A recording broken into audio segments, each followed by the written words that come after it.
What's up, everyone? And here we are with another video. And we're going to do Back 4 Blood today. So we had a chance to play the beta. We got a code from watching a streamer. Had a play of it with Shorty and Steve. So we're going to talk about kind of what our thoughts were playing this. Give you an idea of whether or not it's something that you'll want to do. And yeah, we'll throw in some of the gameplay and stuff as well and chat about what happens. Sound good? Cool. Let's roll.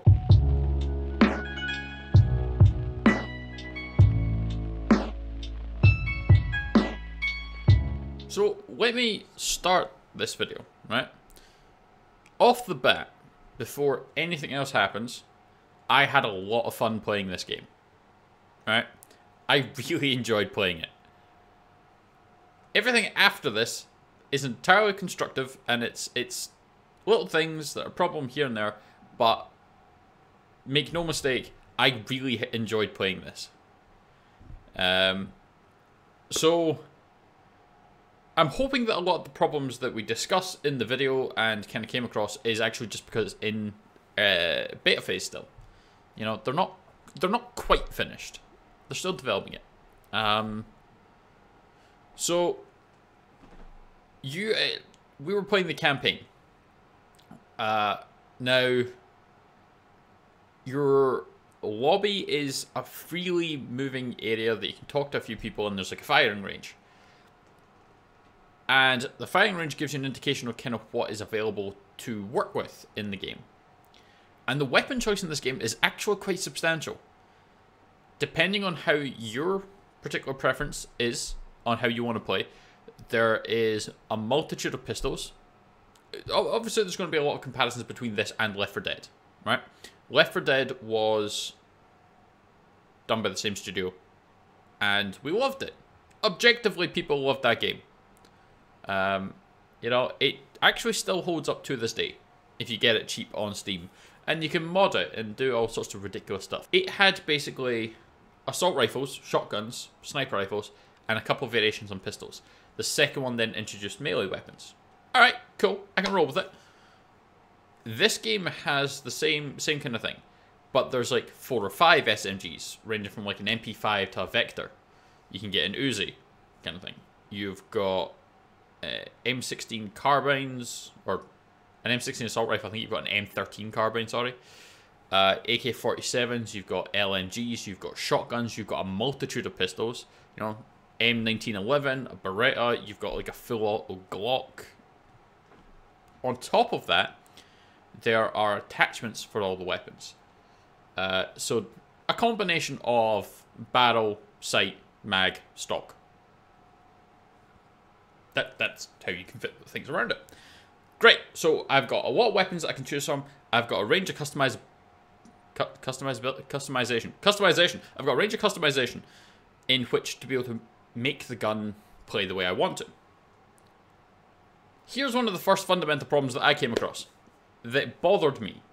It's not exactly game breaking, but it bothered me. So at the start of a campaign, start of the level, you have a white weapon, a level 1 weapon. It's the usual color scheme that we've all encountered in games. White, green, blue, purple, orange. There's your scale. I think there's a red in there somewhere, but I'm not sure what it is. So yeah, you start with a white weapon, and you can get all your attachments for it. You can have this fully kitted out gun that is absolutely monstrous. But you'll find a green version of the same gun, which inherently has better stats. Well, then I would want to take that. I wouldn't want to carry on with the white one. Same with the blue, same with the purple. It will all have better stats. But none of the attachments transfer. Once they're on the gun, you can't take them off. So why would I take the improved version of the gun when I'm going to lose all my attachments? I don't want that. I want to be able to keep the attachments that I've got. That's kind of why I have it. Now, there's not an inventory system. I shouldn't be able to just take them off and then stash them and hoard them like some sort of crazed loot goblin running around in the middle of a zombie apocalypse, refusing to let anyone else have my collection of magazines. I should, however, be able to pick up a new gun and have the attachments go onto it. That should be a thing. So that kind of bothered me, because as you progress, it'd be like, well, I quite like this gun, but I can't get these attachments, so I need to pick this gun that has better attachments and is completely different from what I want to use. But I need to do it. To me, that was a bit of a problem. Not so much a problem, a bother. It annoyed me a little bit. The campaign's fun as well. And visually, this game is very pretty. It's very pretty, it's very gory. The textures are very good in it. However, the lighting is piss poor. Absolutely piss poor. I had, for me, personally, to be able to see properly, I had my monitor with the brightness set at 100, and I had to turn the contrast down to 0 to be able to see. The game was so dark for most of me playing that I was struggling to even see. It was a genuine problem. Now, there's still a bit of fiddling, the finessing that will have to happen. We only had an opportunity to play this game for a few hours on Saturday night, because the beta was like 4 days on the point when I was working my day job. So we got a chance to play it on the Saturday night for like 3 hours. That's it. That's all we've experienced. So there is probably still room for me to be able to adjust those settings and find a nice point that is atmospheric, but still allows me to actually see, as opposed to running around like I'm blind with a fully automatic weapon. It's, as I said, it looks good. It was a bit dark, but also on the flip side, when you go out into a bright, like, you know, out into the farmlands, the sun's beating down on you. Holy fuck, you can't see anything because of the sun now. It's like, you gotta decide what direction this is. Is it too dark or is it too fucking bright? Pick one. Pick one and roll with it. I should not be going from, like, some sort of weird interrogation scene in a movie where I'm being kept in a very, very dark room, then taken out and having a light shone right in my face. Going, tell me where it is! What are the numbers, Mason? What are the numbers, man? It shouldn't be like that, and unfortunately it was. So there took a lot of adjustment on that, and honestly, it's kind of troublesome. Again, aside from that, the blood textures, how it all looks, is really, really good. You've got your different kinds of zombies as well. They're not called zombies in this. They're called something else beginning with R, which I don't remember. But they're essentially zombies. And one of the... So, you may remember, fellow Left 4 Dead players, in the first one, when you had the Horde come at you, they were loud, they were angry, and there was quite a lot of them, determined to turn you into a man-witch. But if you wanted to defend that, you could basically just find a nice long corridor and cover both ends. Bang, bang, bang, bang, bang, bang, Horde's dealt with. The developers realized that we were doing that, and in the second one, introduced them basically like falling on you. So if you want to find a nice long corridor, they'll come from that way, they'll come from that way, they're also going to come from above. They're basically any kind of opening, they're going to come through it and try and eat you. And that was great. That meant you couldn't just do that. So you can imagine my surprise when playing this game, when the Horde comes from one direction and one direction only. Fine.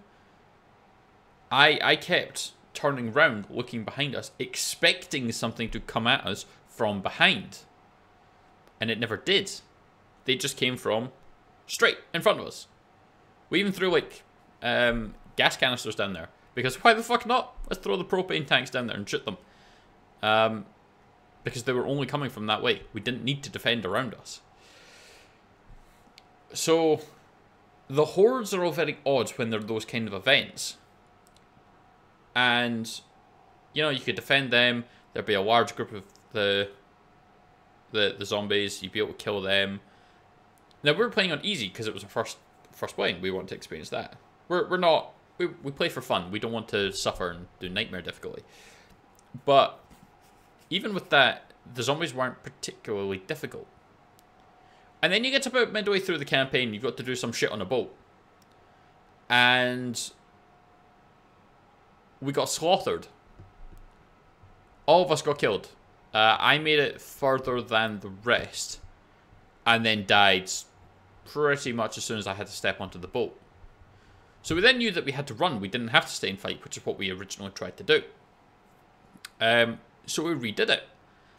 And we were playing with 3 of us, because as I said, Kite wasn't able to get in for reasons. So we were with a bot. The bots are terrible as well. Going back to, just as a slight tangent, back to the rooftop bit. Yeah, the bot just dived off the roof. Just went full lemming. Just didn't stop, just ran and just jumped off and died. And all 3 of us were just standing there like, what? What the fuck just happened? And then we had the horde fight. It was fun. So, yeah, we had a bot on our team. That was the 4th person. So the bot got killed quickly. They're very good for sponging, but they're not good for much else. And then as we got into the boat trying to run across, me and Steve made it. Shorty was lucky enough by one of the bigger angler zombies to be picked up and thrown off the boat to her death. So it was just me and Steve trying to get into a boat where you have to plant a couple charges and sink the thing. Reloading. Shoot it in the head. Reloading. Help me, please. Okay, if we can... Never know when I might need this. Maybe let's find a place where Shorty's supposed to be. My eyes open. Can't believe you're leaving me with these jerks, Evangelo. Just us now.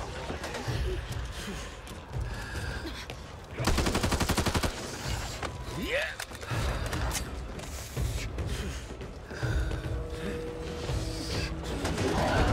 Oh boy. Reloading. Oh, they also fall.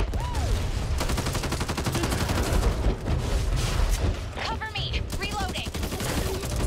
On the way.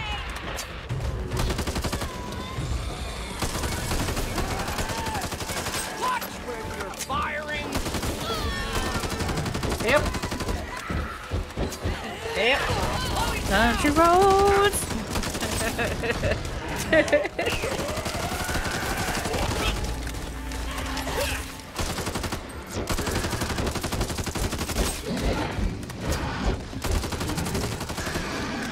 Still alive, right? Yeah. This is no time for a nap, permanent or otherwise. That don't that's sound big. good. Oh, that's big. Never did. Uh-oh.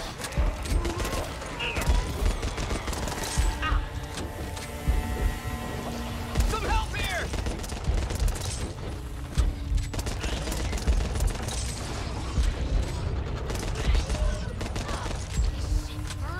Help! Alright, stop kicking. Just remember me in your will, because I'll be catching that sucker in sooner than later the week you bit. Much appreciated. Reloading. Well, what do you know? Nothing to worry about. Need a moment to fix this. You got meds on you? No. That don't sound good. Yeah, why can't I plant this? Oh, you dropped it back there. Back where? What? Oh, You don't see it? fuck. Yeah, I got it. Damn it. No, I dropped it when I got downed. This is fun because I can defend you better. And get you up. I've got you.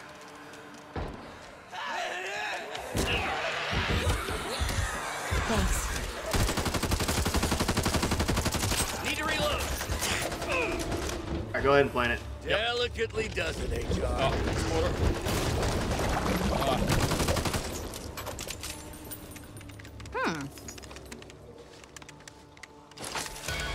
think it's best we retire. Could come in handy. This is Hope One. If you're all quite through playing around, you need to get your asses back now. I ran. Fuck them.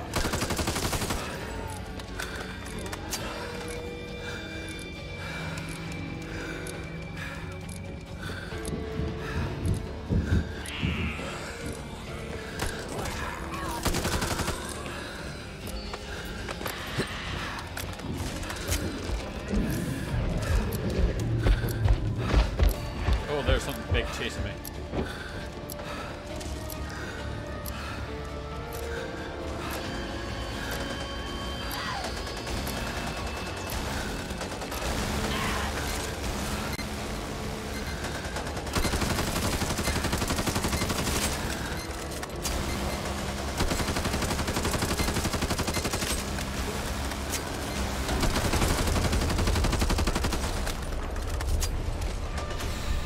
And that was incredibly intense. They never stopped, apart from like for a brief couple seconds every so often. We were basically constantly shooting, trying to blast our way through this, and we managed. We got out, moved on to the next level, everyone respawns. Yay, everyone's happy. So you basically have all these like, this nice baseline of fights. Even the horde fights are not that bad. All the stuff you come across, then you get to like one of these events and it just goes through the fucking roof and then cams down again, and then it's just this nice baseline. It's like, that spike is quite brutal, and we were playing it on easy. So what are these like on harder difficulties? What should the rest of it not be a bit more balanced? You know, if you've got here, then it just goes up to 11, then it's back down to like 1. Instead of having just one massive spike, you should have... The horde should be harder. That's kind of what I'm getting at. Your events in Left 4 Dead were always ramped up to be, this is about to hurt. Are you prepared? We don't know if you're prepared. Here are some medkits. Here's ammo. Maybe some new guns. And best of luck. That was what that was. In this, it feels more like... And by the way, there's going to be a lot of extra kills for you in a minute. Oh, thank you. That's good. I was wanting to pad out my numbers. That's one of the major problems with those hordes. It needs to be a bit more balanced. And the fact that they've gone even worse than what the original Left 4 Dead, you know? To have it only come in one direction, that's a problem. They need to adjust that. It's got all of this, and it's fun, and credit to them. As I said at the start of the video, I really enjoyed playing this. And this has potential that is going to be really good. We only managed to experience a few hours of it. It has its problems, but it is only in beta. They're still finishing the game. It's not even major things. It's problems from me, from a personal point of view. But there's a few things that I would change personally. You basically play as a character, and each character has like their own ability that affects both the team and the player. That means I'm basically going to play the same guy over and over again because I like that guy's abilities. The guy himself is like some crazed conspiracy theorist lunatic who honestly kind of does your head in. But his abilities mean that he rearms himself. He has a chance to get ammo, and he gives the entire team 10% more ammo. Gotta take him. The abilities should be separate from the characters. So you can pick whatever character you want to, and then it can be... Alright, what's this? And you can then set up the team accordingly. The cards are the same. I'm not really sure how that works out. There was quite a lot of them. I won't go into it. There was a lot of these card things to choose from. You get like new ones each round. But we were only playing for 3 hours and didn't really get a chance to actually dive into it particularly. But one of the things that I quite like about it is, again, going back to Left 4 Dead, one of the major things about Left 4 Dead that resulted in quite a strong replayability was the AI director. So it's not always the same route, it's not always the same things that spawn, it's different each time you play it. Great. Banging idea. Let's play it. In this, it's a don't know if there is a different route. It seems to all be the same. But it gives you a corruption. Basically like a little side objective that they'll give you a nice shiny reward if you are willing to dance for them. You know, they offer us shiny coins if the monkeys are willing to dance. We were willing to dance most of the time. You know, get through this level without triggering any of the alarms. Alright, that's doable. How much will you pay me? 500. Cool. Yeah, alright, I'll dance for your amusement. But there was a few of them that we had, and it's like, oh, this is totally doable. You can't do it with bots. You cannot do it with bots. Holy shit. One of the ones that we had to do was the get through without someone being incapacitated. And then that was the corruption that the fucker jumped off the roof. Decided that he didn't want to live in the zombie apocalypse anymore, and just tried to create some street art with his body. That was good. That would cost us the entire corruption, because it just had a minor freak out. These corruptions can result in you basically, if you're playing with friends, it could be quite good. And I think that's the major thing, right? We played with a random our first game. And this random had obviously played a few games before we got there. So ran off, grabbed all the loot, all the ammo, was just running around. We didn't know what we were doing because it was our first ever game of it. So there was confusion from our ends, trying to figure out how things worked, and this dude just was gone. So playing with randoms will be tricky. Playing with friends is a lot of fun. Playing by yourself with the bots will be infuriating. They do not seem to be particularly good. As I said, playing with like 3 of you and a bot, the bot is exceptional for sponging. The zombies go straight for it, it'll lag behind, the big things will get it, it'll give you time to either run away or shoot them. It's great. Leave the bot to die, and you can just pick him up in the cupboard somewhere.